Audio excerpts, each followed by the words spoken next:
Whew. Greetings and salutations, ladies and gentlemen. This is a friendly reminder to everyone that you are not your experiences.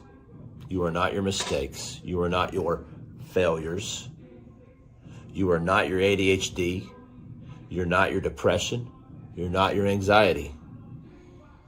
You're not your trauma. You're not your parents. You're not what you do for a living, and you're not what you do for others.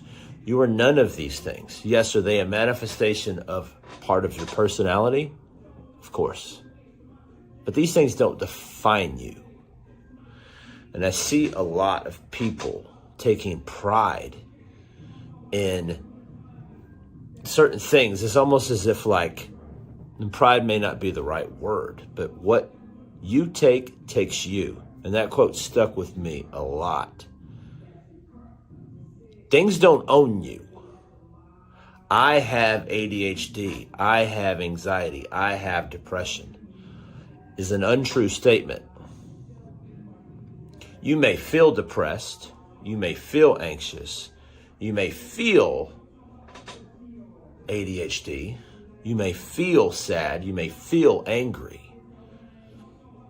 But those things don't own you. And just by your sheer verbiage of saying, I am fill in the blank, relates to the fact that whatever that is on the end means that owns you. And it doesn't.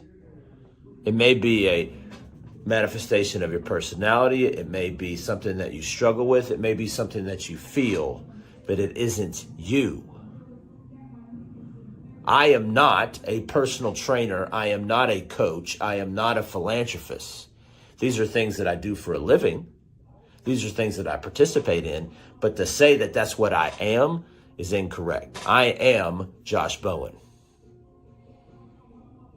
I am light. I am love. I am charisma. I am education, knowledge, whatever. Fill in the blank. We could go on and on and on. And this isn't a brag session about me, but this is more to wake you up that your language matters. Because what you take takes you. And to say, I am depressed is not a correct statement because depression does not own you. It may be what you feel, and that's great. And that's an awesome awareness and acknowledgement tactic, is to acknowledge how you feel versus trying to sedate and push it away. But be careful with your words. There's a reason why it's called spelling, because it casts spells. I'm not here to preach any voodoo stuff. I'm just saying that your words do matter in relation to I statements. I am, no, I feel is a big difference. So be careful and understand that this is your friendly reminder that just because you experienced something in the past does not make it define you. The trick is you have developed a narrative around that experience to let it define you. But it doesn't, and you can choose not to let it. Now, I'm not saying that that's easy, because it isn't.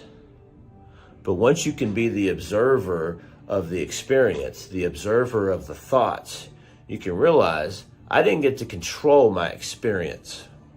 I didn't get to control my thoughts. The only thing I can do is control my reaction to said experience, to said thoughts, to said feelings.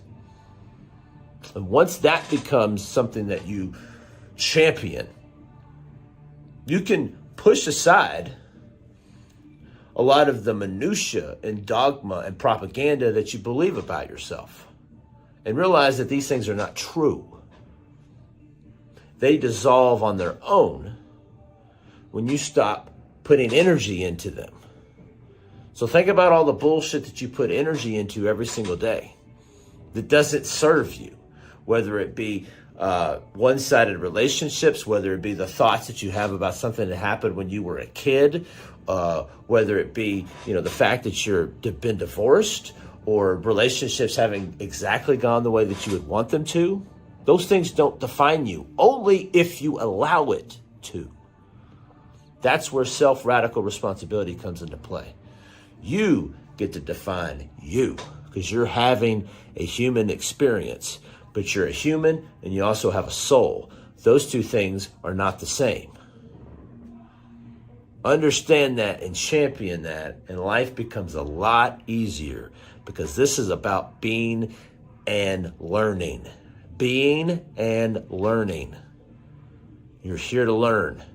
What can you learn from all of these situations that doesn't allow you to think worse about yourself?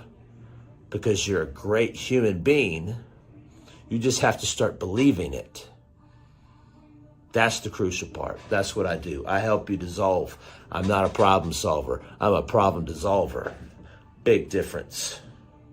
If this resonated with you, if this is something that you're interested in, if this is something that you feel like you need to hear, by all means, message me directly. I'm right here.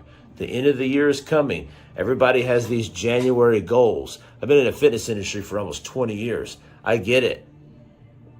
There's physical goals, there's mental and emotional goals, and they all kind of go together. But if it's something that you're looking for and you're wishing for and something that you want,